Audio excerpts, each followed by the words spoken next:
Olá, tudo bem? É mais uma vez um prazer enorme poder estar dividindo este espaço com vocês, este momento, a fim de que possamos estudar as Escrituras Sagradas. Eu tenho observado algo muito interessante, como Deus tem chamado os seus filhos a estudarem o livro de Apocalipse. Aquilo que nós começamos dizendo que as pessoas tinham um receio de estudar este livro por conta dos mistérios que o rondam e as mensagens terríveis que são apresentadas pela mídia, pelo cinema, mostrando que Apocalipse é algo terrível, parece já não ser mais uma verdade tão suprema, né? Uma verdade tão grande assim. Tenho observado e recebido notificações, até mesmo do YouTube, né, por conta da gente estar apresentando esse estudo. E, para minha surpresa, hoje pelo menos 2 igrejas estão estudando durante esse trimestre, para quem tem o hábito de fazer estudos na sua escola dominical, né, como é chamado. A Igreja Assembleia de Deus está fazendo um trimestre inteiro sobre o estudo do Apocalipse. E também encontrei aqui um estudo da Betel Dominical, também sobre Apocalipse durante o trimestre todo, né? Quer dizer, estamos todos na segunda lição. A nossa igreja está estudando já o livro de Gênesis. Como eu falei, não há como entender Apocalipse se não entendemos a criação, tendo em vista que Apocalipse é o resultado final de todo o plano de Deus para a redenção do homem, que iniciou desde a queda do homem lá no Jardim do Éden. Inclusive a palavra de Deus nos diz que isso já estava planejado desde a fundação dos tempos, né? Desde a fundação do mundo. Então Deus já tinha um plano para nos redimir. Mas eu fico me perguntando uma coisa. Quando chegarmos em Apocalipse, que também estuda sobre o dia reservado ao Senhor, como será que essas igrejas vão encarar esse estudo? Fiquei curioso a esse respeito. Também há algo muito relevante, algo a ser levado em conta, que são os 2 cálices que Apocalipse fala. Primeiro eu quero falar com você a respeito do... Não vou comentar, né? Claro, isso é outro estudo. Mas nós temos o cálice da ira de Deus preparado sem mistura para aqueles que estão reservados à morte eterna. E temos o cálice da grande meretriz, que tem dado de beber a todos. Então, quando nós formos estudar esses 2 cálices, a diferença entre ambos, né, que é um disparate muito grande, e nós vemos na Santa Ceia, Jesus dividiu o seu cálice com os discípulos, bebiam do mesmo cálice, era um costume do Antigo Testamento, né, da época. E vejam a consideração, um judeu para sentar-se à mesa para uma refeição, ele tinha um procedimento de asepsia das mãos, do seu rosto, que era algo muito grande, era praticamente uma cerimônia de asepsia para poder estar sentado à mesa e assim então poder colocar a mão na comida e comer. Era algo praticamente sagrado. E ali dividiam um cálice com todos. Então, Apocalipse vem falando também sobre esses 2 cálices, né? O que eu quero dizer para você, por que eu estou te falando isso? Porque o estudo de Apocalipse ele vai começar a ficar mais intenso e mais interessante a partir de agora. Pode ser que você não esteja percebendo essa evolução, mas ele vai ficar mais intenso. E outro detalhe é como o Espírito Santo tem nos chamado a estudar esse livro. Não estou aqui para criticar o estudo das outras igrejas, mas mostrar como que Deus está chamando o seu povo para compreender os seus planos. Então, várias denominações estão estudando o livro de Apocalipse. Os últimos acontecimentos apontaram para isso, né? Aí nós tivemos a Covid, estamos tendo a Covid, guerras, enchentes em várias cidades, locais onde nunca tiveram problemas e hoje estão tendo problemas. Isso tudo faz a gente pensar. E acho que o cristão está pensando, né? Está buscando. E graças a Deus por isso. Agora também temos que pedir a Deus para que encontremos a verdade. Porque nós sabemos que Satanás é o grande ardiloso. Ele desde o princípio ele misturou a mentira com a verdade, né? Quando ele tentou Eva, ele fez exatamente isso. O primeiro trabalho de Satanás na Terra foi misturar a mentira com a verdade e levar Eva então a cometer o pecado. Mas vamos em frente. Lição de número 6. Estudamos o maior resgate e agora vamos ver um pouco sobre quando tudo será resolvido. Esse quando tudo será resolvido, ele nos traz aqui um pouco também da maneira como as coisas serão resolvidas. E é aí que entra o grande detalhe. Por quê? Porque nem tudo são flores. Apocalipse mostra muitos espinhos, né? Nós vamos ter tribulações, perseguições. Então, o Apocalipse mostra essa história da humanidade. E Jesus mesmo disse: tem de bom ânimo, que vocês vão sofrer, mas eu venci o mundo. Quando tudo será resolvido? Seus problemas acabaram. A frase é anunciada com entusiasmo na voz de um simpático garoto propaganda, após a apresentação de algum tipo de contratempo que a maioria das pessoas tem tido com relativa frequência. Em seguida, é apresentado como um determinado produto inovador para fazer maravilhas, para resolver com facilidade, surpreendentemente, o problema apresentado. Finalmente, a peça publicitária, terminaria orientando sobre a forma da aquisição, as facilidades de pagamento e a boa garantia que o fabricante dá aos compradores. Seus problemas acabaram. Se todos os nossos problemas fossem tão simples que pudessem ser resolvidos com coisas anunciadas em propagandas. Infelizmente, conflitos, doenças e morte são problemas complexos demais para terem uma solução humana satisfatória. No entanto, Deus não nos deixa sem esperança. No Apocalipse é apresentado o dia em que Cristo, o Todo-Poderoso Vencedor, voltará à Terra e colocará um ponto final na longa história da luta e do sofrimento da humanidade. Nesse estudo, descubra como será a segunda vinda de Cristo, como esse evento afetará a sua vida e como se preparar para ele. Então aqui nós temos um relato, né, sobre as promessas. Quem nunca viu uma promessa de um grande milagre feito por um produto que está aí sendo vendido, que está com a sua propaganda sendo anunciada, e a gente fica esperançoso, né?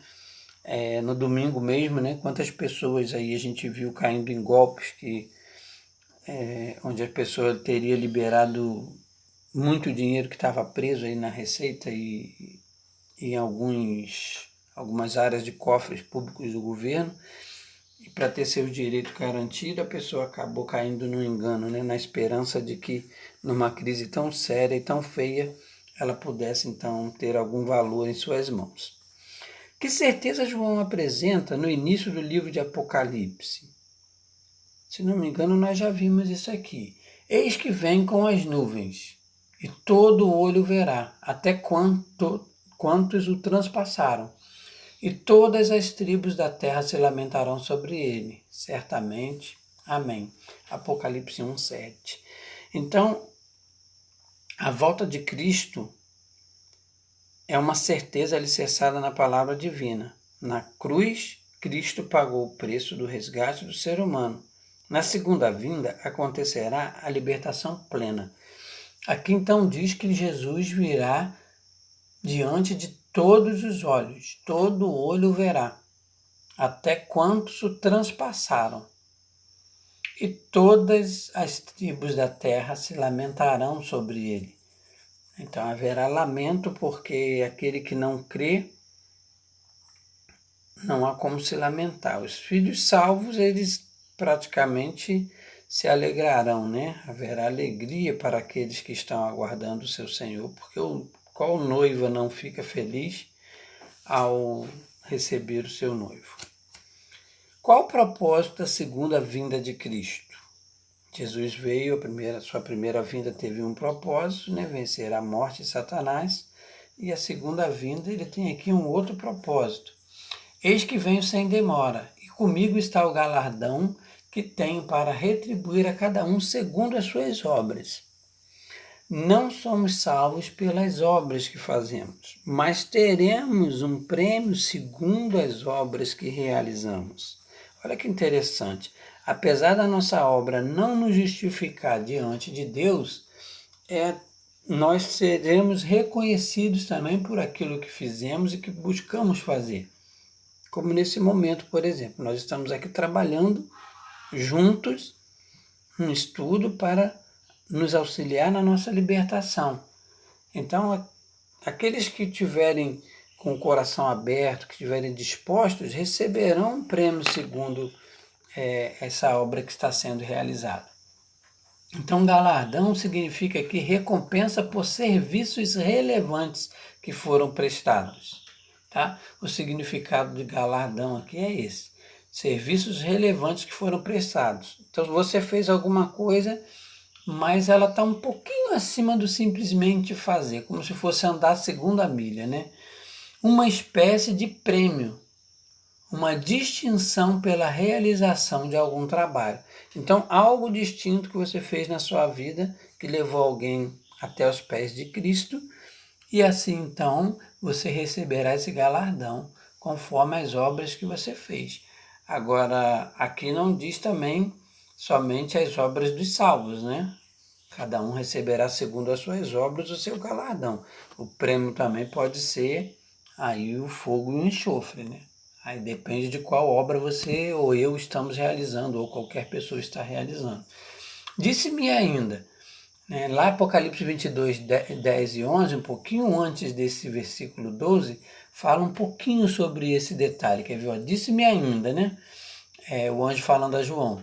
Não seles as palavras da profecia deste livro. Eu destaquei esses versos porque eu achei interessante. Não seles as palavras da profecia deste livro, porque o tempo está próximo.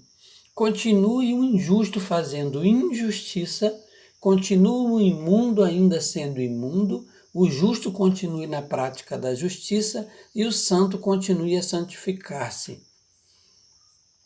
Aqui é uma espécie de selamento, né? Porque está dizendo que cada um vai continuar da maneira como está. E o mais interessante, diferente do livro de Daniel, que não era para aquele tempo, e Deus e o anjo manda Daniel selar o livro, porque não é para aquela época, ele agora aqui em Apocalipse diz a João, mantenha o livro aberto, não coloque selo no livro, porque o tempo está próximo, então não havia necessidade de selar, e Deus tinha pressa na pregação do Evangelho através do livro do Apocalipse, em conjunto com os 4 evangelhos, né? Mateus, Marcos, Lucas e João, e como resultado das obras, todo o serviço dos apóstolos. Porque se você observar as cartas de Paulo e os livros históricos ali, que é o livro de Atos, você vai ver que ali estão os livros das obras. Toda a obra realizada por aqueles que aceitaram Jesus e passaram a fazer parte, receberam o batismo e então começaram a trabalhar. Então, esses estão nas cartas, nas epístolas de Paulo e no livro histórico de Atos. Mas Apocalipse e os 4 evangelhos tratam de uma mensagem específica que é a salvação em Jesus. Entende como essa situação é importante? E Deus, então, aqui o anjo Jesus tinham pressa. Por que Apocalipse, em determinadas situações aqui, diz que o anjo foi voando pelo meio do céu? Voando, né? Velocidade, rapidez. Havia pressa na divulgação dessas mensagens, ok? Então, a gente acrescentou aqui um pouquinho esse comentário, né, para que você pudesse também ler um pouquinho antes de Apocalipse 22:12, você leu 10 e o 11 também, e você vai ver o contexto como um todo, né? Não só eis que venho sem demora. Jesus vem sem demora, mas antes desse vir sem demora aqui, há uma ordem aqui para se trabalhar, para se manter o livro aberto, e se o livro tinha que ficar aberto e sem selo, então ele já não era mais um mistério, mas sim algo a ser revelado. Era para que todos tivessem acesso. Por isso o livro é determinado que o livro se mantenha aberto. Cristo vem para trazer a justiça, a retribuição a cada pessoa. Estou lendo aqui abaixo da pergunta número 2, tá? Que viveu na terra. Trazer justiça e retribuição a cada pessoa que viveu na terra. Os que andaram conforme a carne colherão corrupção. E os que andaram conforme o Espírito receberão vida eterna. Conforme Gálatas 6, verso 8. Pergunta número 3. Como Cristo voltará? Mateus 24, 30, 31, marque alternativas corretas. Vamos tentar marcar antes da gente ler lá? Jesus voltará visivelmente? Jesus voltará secretamente? Particularmente, só os cristãos o verão? Ele voltará em silêncio? Será apenas em um local? Ou ele voltará por meio de sonhos? Vamos ver o que está escrito em Mateus 24, 30 e 31. Então aparecerá no céu o sinal do Filho do Homem. Todos os povos da terra se lamentarão e verão o Filho do Homem vindo sobre as nuvens do céu com poder e muita glória. E ele enviará em seus anjos com grande clamor de trombeta, os quais reunirão seus escolhidos dos 4 ventos, de uma a outra extremidade dos céus.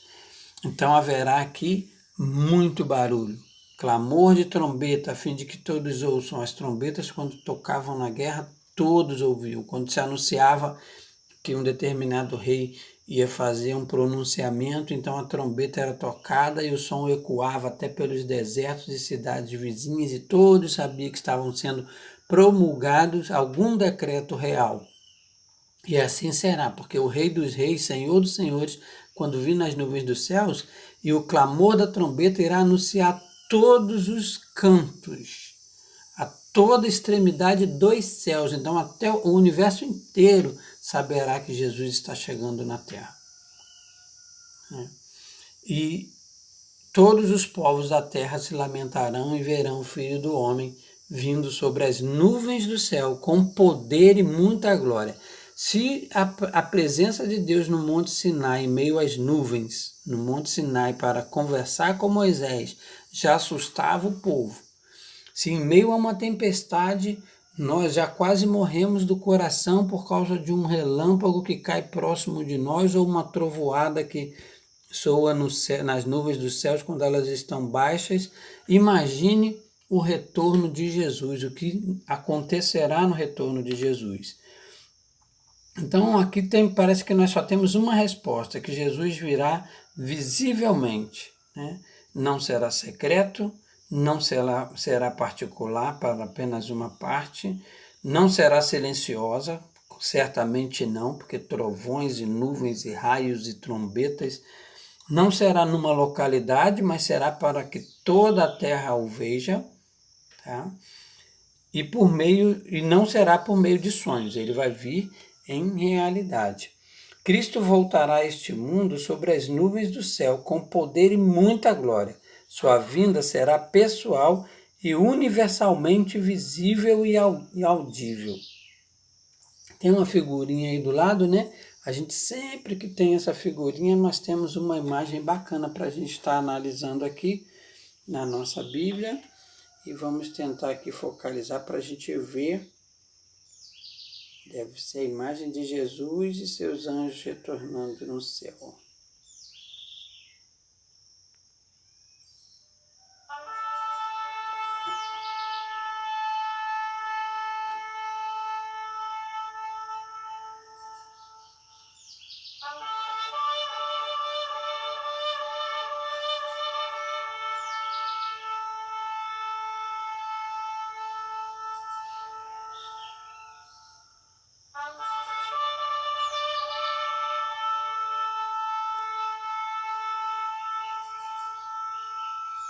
Bacana, né? Muito legal.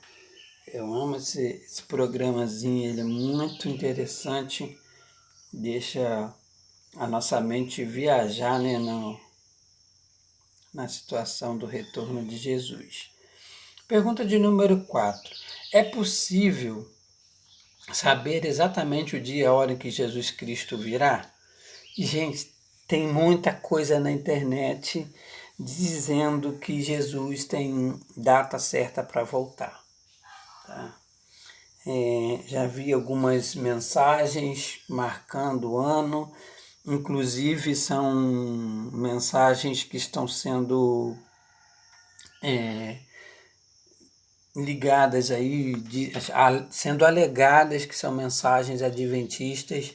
O povo adventista nasceu, assim como outras igrejas, de um momento de grande decepção, quando marcaram o retorno de Jesus para, se eu não me engano, 22 de outubro ou 22 de outubro de 1844. E esse dia é chamado de a grande decepção, porque Jesus não voltou, ele estava apenas trocando de lugar no céu.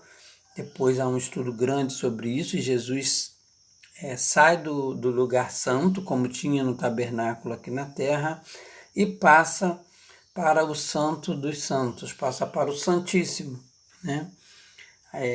Agora passa a atuar então como sumo sacerdote no santuário celestial. E você pode ter certeza que existe um santuário celestial, porque quando Deus dá a ordem para Moisés construir o santuário na terra, ele diz que era uma cópia do santuário do céu. Nós vemos isso em outras passagens bíblicas também.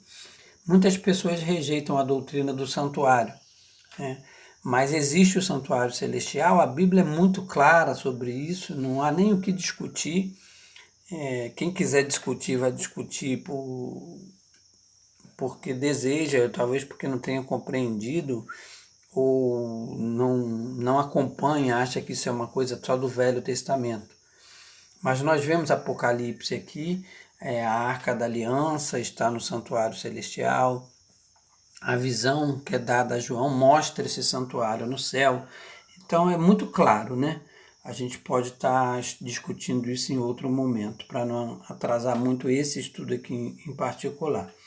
Então, que acontecimentos acontecerão? Não, é possível saber exatamente o dia em que Jesus Cristo virá, ao contrário do que algumas pessoas estão pregando na internet, tá? Porque existe também um milênio. Aí, como nós queremos no 7º dia como válido, existem pessoas que estão pregando que o 7º milênio é o ano que nós passaremos no céu, tá? Mas nós vamos estudar a questão do milênio num próximo estudo, e acho que já está até perto. Mas a Bíblia não fala nada a esse respeito, inclusive fala exatamente o contrário.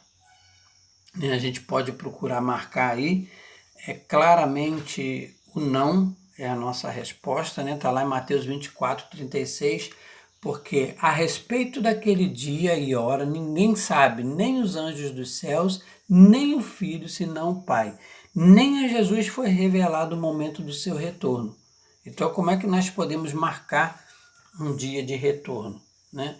E seria muito estranho Deus não revelar a Jesus o dia da volta de Jesus, mas deixar uma conta para o homem fazer que matematicamente mostrasse o dia da volta de Jesus.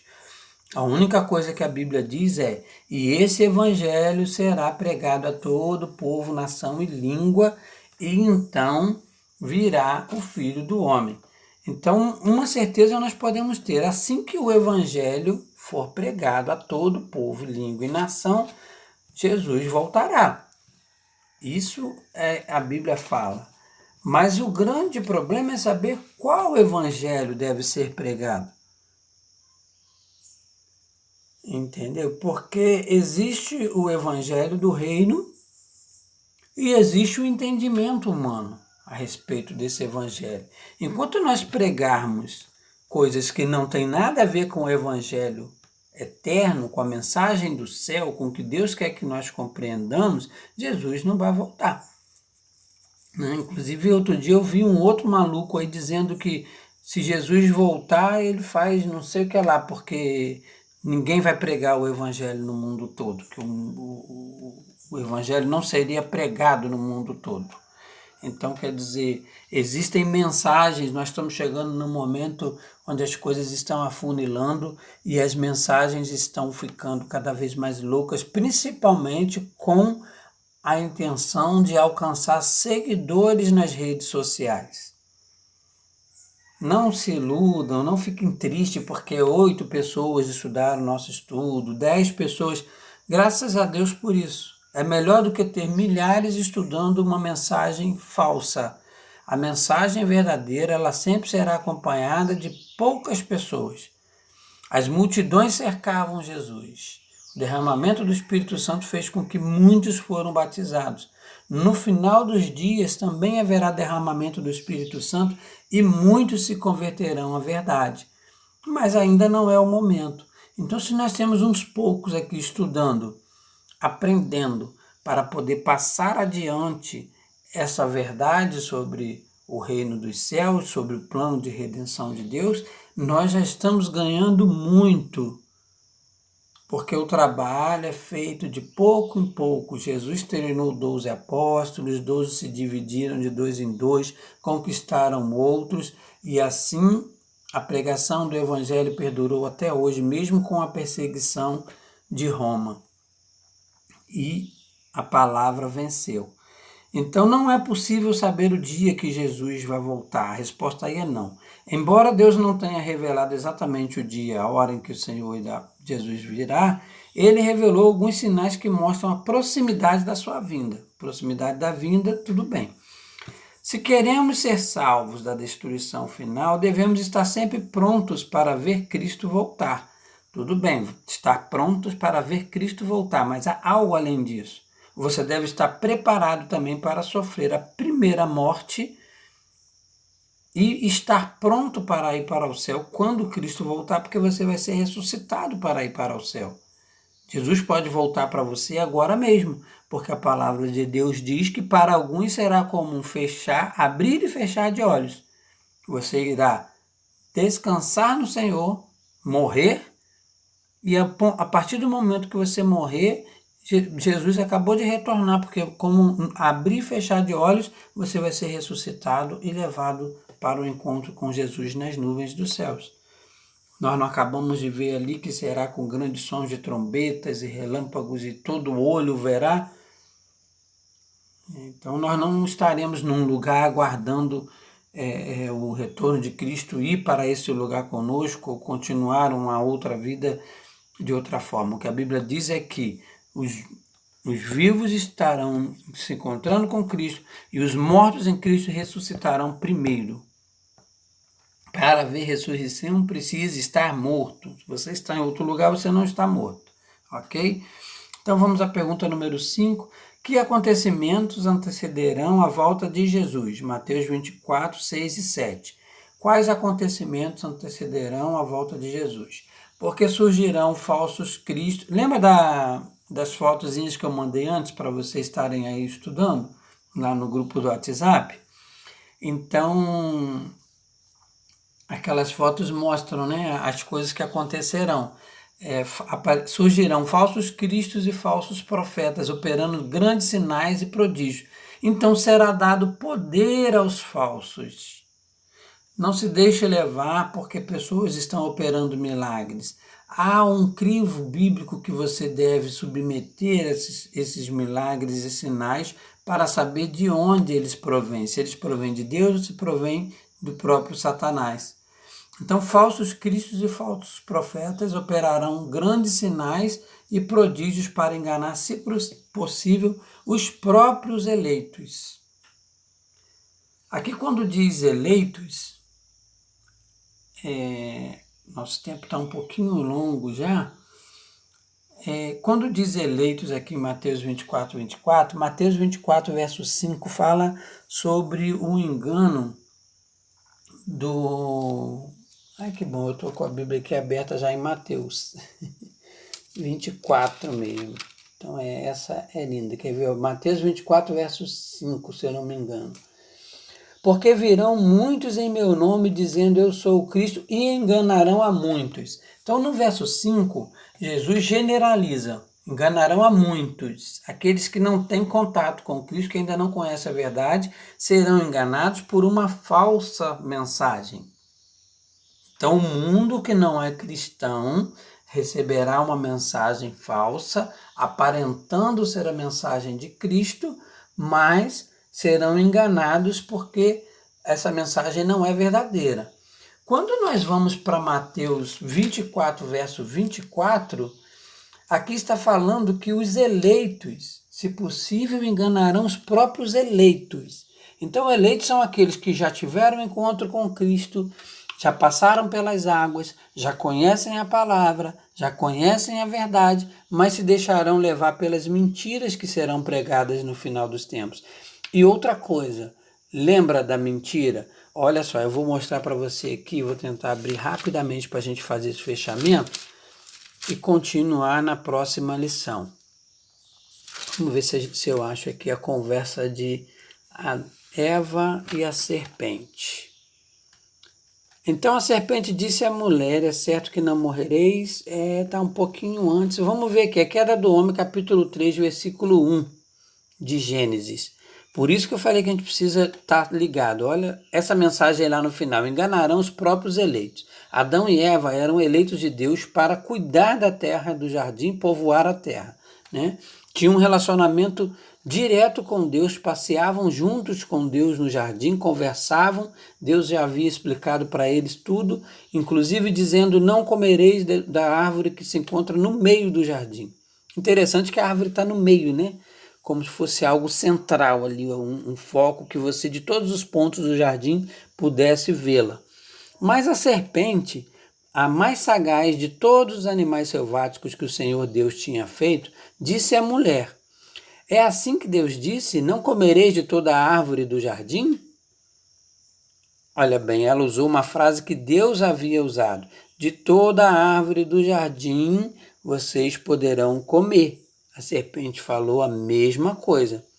Aí Eva responde sabiamente. Respondeu a mulher, no verso 2. Do fruto das árvores do jardim podemos comer. Aí no verso 3 ela continua.